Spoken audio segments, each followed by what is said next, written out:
Na história da educação brasileira, a gente vai ver que, depois de um longo período de domínio da pedagogia tradicional, surge uma nova proposta de renovação nessa área.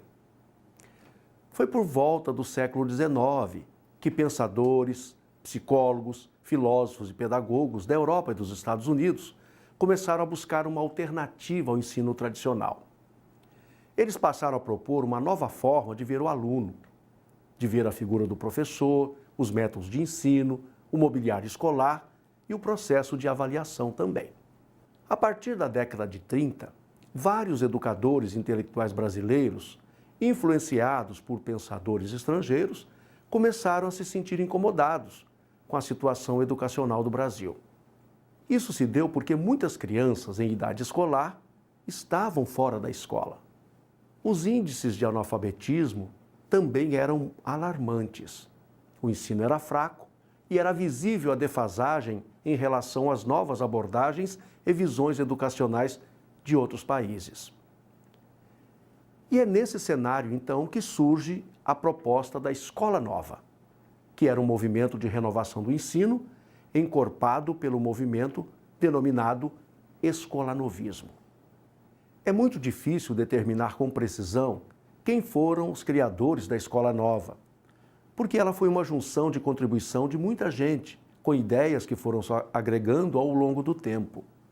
Mas esse movimento educacional teve como seu principal patrono o norte-americano John Dewey, que nasceu em 1859 e morreu em 1952. Além de educador, Dewey era filósofo e psicólogo. Ele é o grande nome da Escola Nova.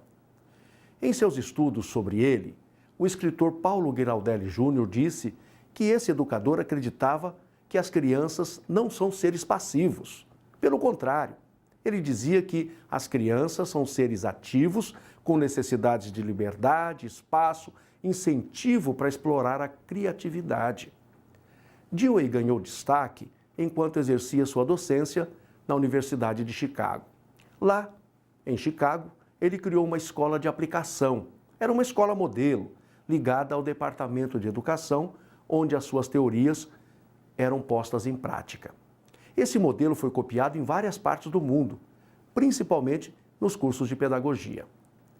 No Brasil, a gente tem como exemplo a Escola de Aplicação da Universidade de São Paulo, que é dirigida pela Faculdade de Educação da USP. John Dewey escreveu vários livros. Os mais famosos foram Meu Credo Pedagógico, de 1897, Democracia e Educação, de 1916 e Experiência e Natureza, de 1925.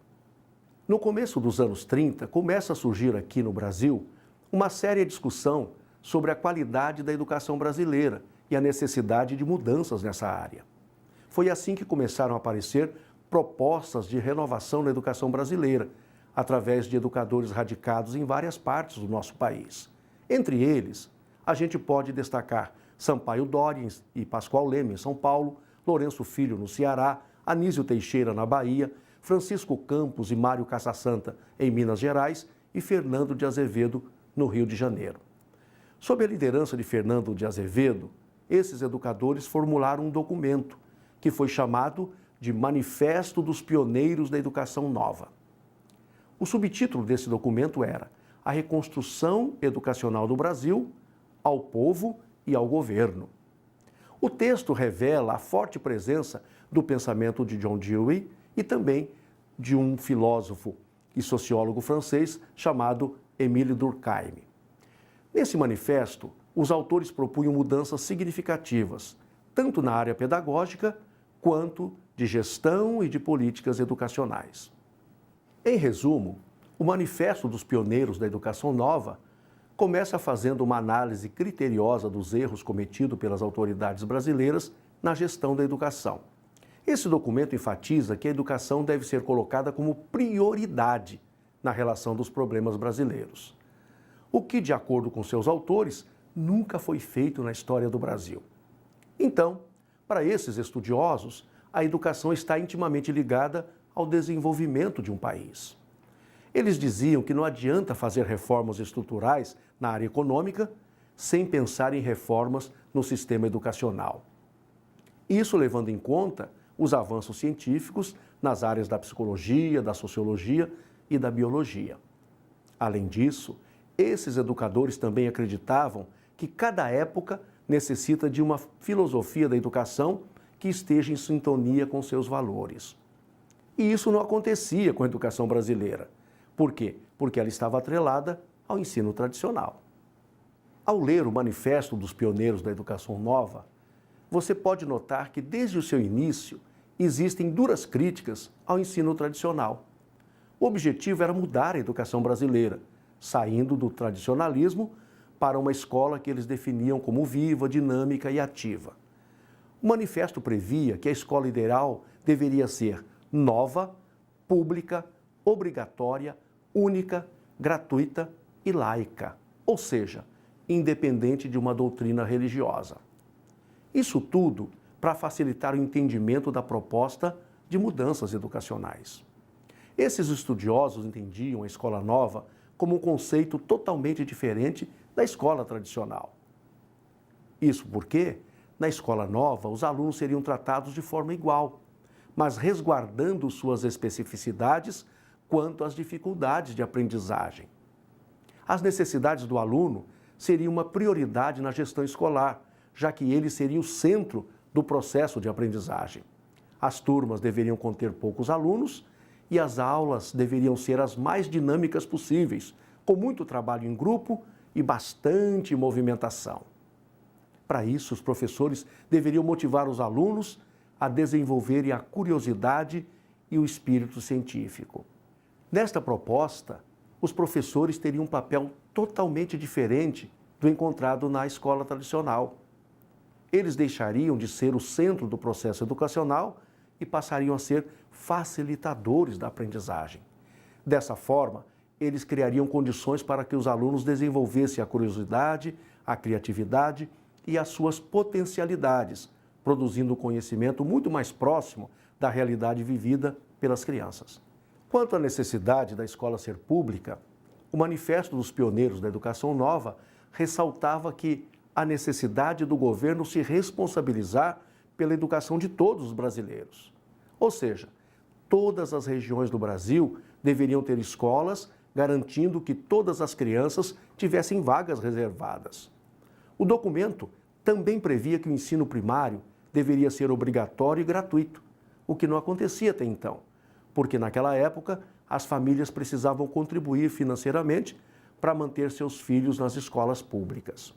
Aqui é preciso que fique claro que não se pretendia abolir as escolas privadas, que em sua maioria eram confessionais e pertenciam à Igreja Católica ou às igrejas protestantes. O que os educadores da proposta queriam é que todas as escolas públicas oferecessem um ensino de qualidade a todos os alunos, sem distinção. É que naquele período existiam escolas públicas ocupadas pela elite da nossa sociedade e que ofereciam condições muito melhores do que as escolas das periferias das grandes cidades ou dos rincões do Brasil.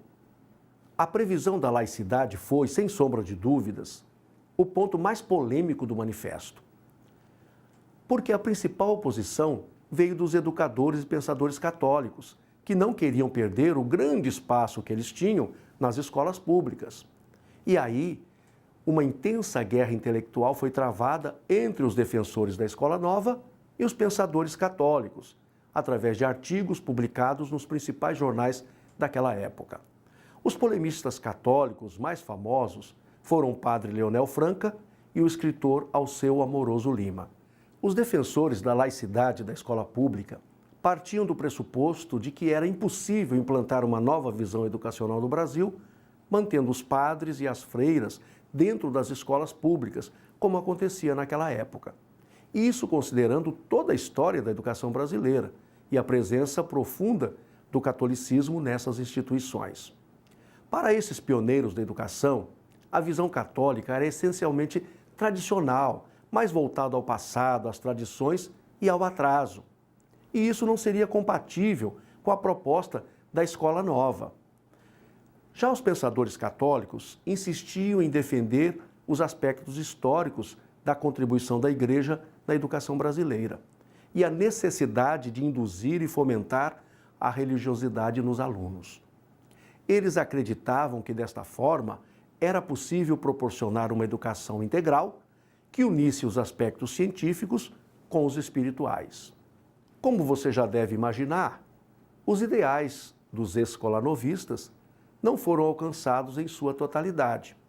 Pelo contrário, pouca coisa mudou na área educacional, em virtude desse documento e do movimento que ele gerou. Os governantes que vieram depois desse manifesto continuaram a não dar a atenção desejada por esses educadores para a educação brasileira.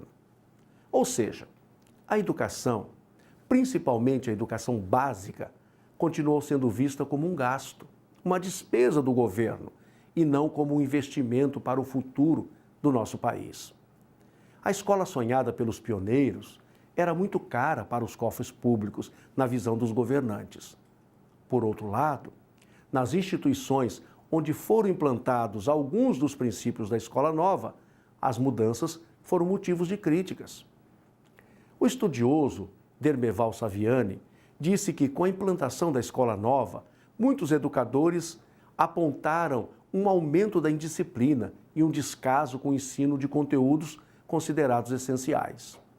Depois de algum tempo, em 1959, foi produzido um novo documento, chamado de Manifesto dos Educadores Mais Uma Vez Convocados, direcionado pelo educador Fernando de Azevedo. Em linhas gerais, esse documento retoma os temas do primeiro manifesto e faz uma defesa bem enfática da escola pública, propondo que os recursos públicos só fossem usados nessas instituições. O que a gente pode dizer é que a escola nova não eliminou completamente o ensino tradicional, mas ela trouxe muitas contribuições e várias escolas passaram a adotar os seus princípios, que continuam presentes até hoje no cotidiano da educação brasileira.